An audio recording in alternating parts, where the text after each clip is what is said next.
Hi there. So this week I was looking for another book by a Hispanic author, in this case, Donna Barba Higuera, um, to round out the last week of Hispanic Heritage Month. And a student brought me this book and said, like, oh my gosh, so amazing. You have to read this book. So generally when that happens to me, I do pick that up. This one is Alebrijes. And there's a couple things I liked about it. First of all, this author is an author that I really like. Second of all, of course, student recommendation. Third, I love, love, love this front cover. Look at this, like there's a hole there, like you're looking into a tree. And then there's this sort of like weird mechanical clockwork owl there. So, and anytime a book has like really cool end papers, that's good. And then this book also includes one of my other favorite things, which is a map in the front of a book. Maps in the front of books, always a good sign. So I was like all about it already. And then I started reading this book, and it's also a little bit creepy. And this is the time of the year that I think that a lot of times people like to pick up creepy books. So Donna Barba Higuera is the author of The Last Cuentista, and also this one is also a science fiction story, a futuristic story of a future Earth where everything is just completely different and completely destroyed. It has all kinds of creepy monsters and creatures and secrets and pirates and adventure and sort of twists and turns. So I'm going to read you a little bit of this book, and it's just hopefully going to really whet your appetite for this.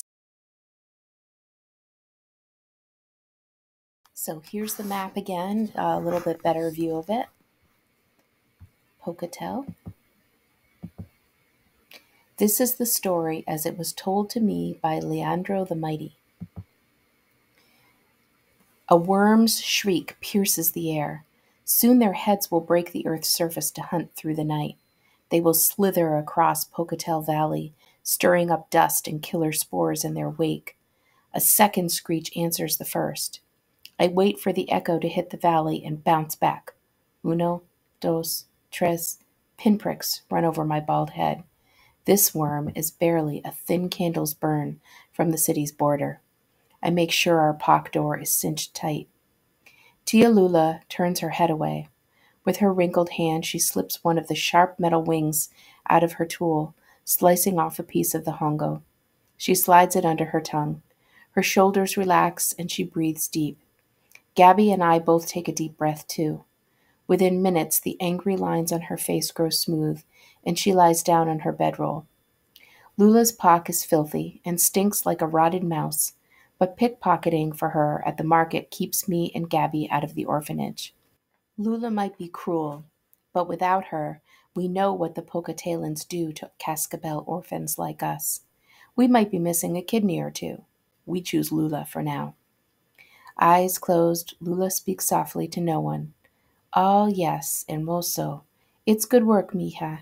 You will make an excellent weaver, a talented cascabel. And I know her mind has already gone to another place, another time. Gabby leans toward Lula and carefully pushes the hongo under her bed to make sure it's hidden. Her snores start to rattle our POC like a desert thunderstorm. I pull Gabby back quickly. She'd get a beating from waking her for sure, but not as bad as what would happen if the Pocatellan regime found hongo in our home. When we first arrived to Pocatello, Tia Lula would push her long gray hair in front of her face, trying to hide what she took before sleep. But less than a winter before we arrived, Pocatello's directors ordered all Pox dwellers must shave their lice-infested heads.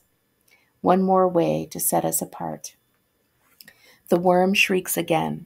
Uno, dos, tres, cuatro, cinco. With the echo moving farther away, I blow out the candle. I make sure the POC door is as tight as I can get it. We are far from the trench that protects us from the worm field, but our POCs are not much help against the airborne spores they create during their hunts. I take Gabby's hand and begin to hum like our mother did for me. Just like a real cascabel, I rattle my tongue. Gabby closes her eyes and the corners of her mouth turn up in a soft smile. I smile too and continue humming softly, almost a whisper. Gabby's breaths deepen. Now that she's asleep, I can too. I dream of the day very soon, when we will escape from this place. The bell on the old church building chimes 3 times. Someone was exiled the night before. They only banish at night when the worms are hunting. I think of the monster's shrieks. Maybe whoever it was made it out of the Pocatello Valley and over the ridge. The only reason the Cascabeles made it inside the city years ago was the sun above and ignorance of the danger that lay under our feet as we passed through the valley.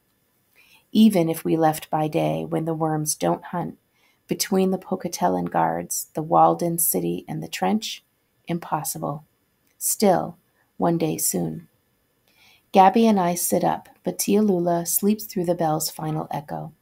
She may be one of the elder Cascabel, but she's nothing like the elders we used to know. Wise, hard-working. We've lost so many of them these past few years. Because Gabby and I work, she will sleep as long as she likes and eat the food we return with. Eyes half closed, Gabby and I pull our tooth scrapers to clean our teeth. We roll up our beds. Gabby stacks her bedroll on top of mine, as I clear the pock of any other sign of us. The less Tia Lula is reminded we exist, the better. I stand and hold out my hand to help Gabby up. She loses her balance. It's happening more and more lately. Normally, after Tia Lula made Gabby practice Serpientes de Cascabel much longer than usual. We have to earn more food today. Gabby unties the door. Tia Lula turns over and makes a gurgled cough. "Can't you cabritos be more quiet?" she yells, vibrating the air as I tiptoe past her bedroll. Like ghosts, I see others are also exiting their pocks outside. Together, we all walk toward the edge of the pocks, toward the potato fields. Even with more exiles than usual, lately the regime has been cutting the field workers' rations more and more. Yesterday, Gabi didn't eat a single papa, and Tia Lula ate most of the 2 I'd earned. We exit the pocks onto the main street of Pocatello. In the distance to the south, I catch sight of the strips of cloth and hair tied to the tree of souls, fluttering like leaves in the wind. In the opposite direction, where the patrol guards the north side of town, Pocatellans are leaving their homes for the day. Children in dark brown school robes walk toward a long brick building. Their mothers wave to them as they disappear inside. A little boy with hair the color of corn screams at his mother, "I don't want to go!" She grips his elbow and leads him gently toward the school, as others watch. Gabby snickers. "Estúpido. Maybe he wants to trade places." "Shh," I say, trying not to laugh. I try to imagine any of those Pocatellan kids anywhere near the dung and potato fields. The smell of burning charcoal and wood smoke from a smelter begins to fill the air. The smoke's haze drifts across the main road of Pocatello. Soon the clink, clink, clink of hammering will echo through the valley all day long. I stare down the center of town where they hold the markets. The women are already disappearing back inside clean homes made of stone and brick. I've heard they just weave cloth and knead potato bread until their husbands and children return. On the porch of one of the largest homes, 2 women sit in real chairs. Even from a distance, the deep pigment of their robes tells me these aren't the kind of Pocatellan women who knead bread or weave cloth. A man in a deep green robe walks from this home. The flash of a director's badge reflects in the sun. The man kisses one of the women on the cheek as he passes. He leans toward the other woman, saying something. Her laugh echoes down the street. I recognize it as the same laugh Tia Lula makes when she's pretending to make friends and be funny. A guard walks slowly down the center of the street that divides our side of the town from theirs. There is no wall, but the invisible barrier separating our side of town from the Pocatellans' homes may as well be a thick sheet of Pocatellan bronze. Apart from market days, when we are permitted to cross over for at least a little while, we would never dare enter into their section. Gabby and I and the other cascabeles walk in the opposite direction. As we near the fields, the smell of wood smoke and baking bread is overtaken by the reek of dung. I glance back. Maybe in a few generations it will be different. Maybe our descendants will wear pocatellan robes instead of tunics. They tell us to be grateful for the food their regime gives us to survive, for saving us for certain death. But for now, cascabeles are the ones who work the fields to earn the rotting scraps of what's left after they've eaten. So who relies on who? Who saves who? We turn into the fields. I tell myself not to, but I'm close enough to see a long, rust-colored strip of cloth on the tree of souls that wasn't there before. It droops off a limb like the tail of a dead lizard. It must be the heavy fabric of someone rich's robe, not a strip of thin tunic. The heavy fabric we don't see as often. We aren't welcome to their death ceremonies, but tying the cloth for protection against unrested, angry souls has become our tradition here too. I've yet to see one of those wandering spirits in the trees beyond the dead forest. I'm either too far away, or, like the worms, they only come out when the sun goes down. Gabby grabs my elbow just before I slam into one of the patrol. Cuidado, Leandro. But the guard doesn't even look at me as he continues on his march along the edge of the fields. Once we're all lined in order at the ends of our rows, nearly 100 cascabel workers, the patrol closes off the entrance to the papa fields, trapping us in for the day. The field director oversees us all from his watchtower. His director badge, a bronze dung beetle, gleams against his soil-brown robe. Every so often the sun catches it and it pierces my eyes. The field director blows his whistle. I pull my tunic up to my thighs and kneel, my knees sinking into the soil. The wilted leaves of the potato plants mean they're ready. I sink my arm up to my elbow in the soil and pull up the plant. One larger potato and several smaller ones tumble out. I place them in my bin and move to the next plant. I even dig where there are no longer plants, hoping to find one left behind. Most work with their back to the sun. I face the other direction, so I can keep an eye on Gabby. Just like every day, I'm assigned to work beside Franco. One side of his upper lip lifts in a sneer as he spits on the ground between us. I look away. Behind Franco is Ari, a girl older than me who lives a few blocks from ours. She works a lot quicker since her parents died. I'm sure to stay out of the orphanage. I would do the same. Behind, in half a row of unpulled plants after Ari, Gabby struggles to pull up a root. Behind me, in the final rows, is the oldest person in the box, Joe. Before we came to Pocatello, we never worked in fields like our ancestors. We foraged off the land, surviving off what we could find. We worked hard, but it was a life. And there were 3 times our number. I was young and didn't know most of the people, but I do remember Joe. Even then, he was ancient. With his back to all of us, I'm not sure who Joe's speaking to, but just like every day, he begins. Saben que, 100 winters ago, my taratara abuelo, a great cascabel scout, discovered La Cuna? No one answers. We've all heard this story hundreds of times. He walked 54 moons with little food and water to bring our ancestors in San Joaquin the news of his great discovery. La Cuna, with its river flowing through a cave, enough fish to eat, and water to grow food for all cascabeles. Gabby stops what she's doing and tilts her head up to the sun, smiling. She sniffs the air, like La Cuna's river of fresh water could be just within reach. Even now, she hopes. Who knows if the Cascabel Scout was really Joe's great-great-great-grandfather? But the legend of the cradle, La Cuna, an 82-day walk to the east and north of San Joaquin, was what sent our ancestors, generations of hopeful people, searching for it. Now Joe stops between plants and stares off.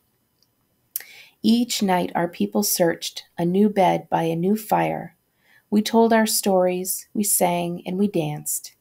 He smiles, and dimples magically appear, like every time he tells a happy story. Back in those days, I had this farting lizard joke I even tried to perfect with some other people we walked with. Turns out, farting lizards are only funny to me. Joe's smile drops now. Without the deep pits in his cheeks, he instantly looks older. But 3 winters ago, one bright morning while the worms slept, Los Cascabeles crossed over a mountain ridge into a valley and found something we hadn't seen for centuries: other humans. His shoulders hunch as he pushed his hand slowly back under the soil. Before we knew what we'd done, his story trails off like it always does. I'm glad he doesn't say aloud the next part, how before we knew what we'd done, we were trapped. If a patrol heard someone complain like this, or try to convince others to escape, it could get them exiled. They want us to be grateful that they keep us safe from dangers that lie outside Pocatello. We'd had a hard winter. We were starving, and we accepted their food. They say we should be grateful to pay off that debt. We might have made it inside the city by luck, but the chances now of surviving exile outside? For hours more we dig, all the time Joe rambling in his slow, raspy voice. Did you know there was once an animal, una rana, that could lie frozen, no breath for an entire season? In the spring it would thaw and hop to life. It lived in a place called Alas. He trails off. Gabby stops digging for a moment and glares at him. No, Joe, donde? You can't leave it there. You've never told us this story. Where did the rana live? I can't help laughing. Luckily, the guard for our field is at the opposite end. Joe turns to Gabby and shrugs like he has no idea what she's talking about. You seem angry, Nina. I know what will help. Did you know our ancestors, the oil field workers in San Joaquin, used rowboats to paddle through lakes of black oil when they discovered it? That can't be true, Gabby scoffs, then digs her arms back into the ground. And we will never know if the ice frog was real, and if it was, where it lived in the old world. Long after the machines that required the black oil, new machines, airships, took men across the world in a day, Joe continues, with a pail of water for energy. He waves an arm in the air. That one bucket, enough energy to travel to the moon. Tonterías, Franco calls out. His wife, Naji, squeals out a laugh like a dying animal. Joe's smile falls, and he lowers his arm back into the soil. You really think so? I ask Joe softly. No miento, Joe shrugs, embarrassed. It's as it was told to me. As Ari passes him to dump her potatoes, she goes out of her way by many rows to pat his shoulder. I believe you, Joe. Otro, Gabby calls out to him. Joe smiles. Fine, fine. He clears his throat and raises his voice once more. Once, people all over the world could speak to one another in an instant. You could look on a tiny glass, he makes a small square with his hands, and see the face, hear the voice of another on the other side of the planet. Gabby and I exchange a smile. She shakes her head and rolls her eyes. Even we know some things just couldn't be real. Y como me lo contaron te lo cuento, Joe says. I think of how our people barely survive living deep in the earth, how the first Pocatelans survived inside their abandoned copper mines. Do you think they're still out there? People on the other side of the world? I ask him. But Joe doesn't answer this time, already back to picking papas, his mind now elsewhere. I see the guard start making his way back to us, and I go back to work. When the sun is overhead, the others turn in the opposite direction, facing away from the sun. But I stay where I am, glare beating my face, to keep an eye on Gabby. Bin after bin, I dump potatoes into my pile at the end of the row. By the time the sun sets, hopefully I will have earned 1 or 2 to take home with us. The smallest potatoes with the most eyes go in the second pile. Each time I pull up the dead plant, I set in its place one of the seed potatoes and fill the hole. Grow, grow, little semilla, I whisper, speaking life into each one, leaving the dead plant on top where it will feed its child and bring more papa plants soon. On the far side of the field, I see some pocatellans finally arriving to their work in the orchard. They climb ladders to pick the ripe, brightly colored fruit off the trees. This food, only the directors and their families are allowed to eat. And those picking are the lowest of the pocatellans, who hope that because of us, they'll never have to work on their knees in the papa fields again. Behind the rare fruit trees, the dark entrances to the old mines of their ancestors dot the hillside. The guards don't bother watching these pocatellans working in the orchard, and I wonder if it's because those people have had a lifetime of knowing what would happen if they stole. Still, do they ever sneak to eat a fruit, even a rotten piece?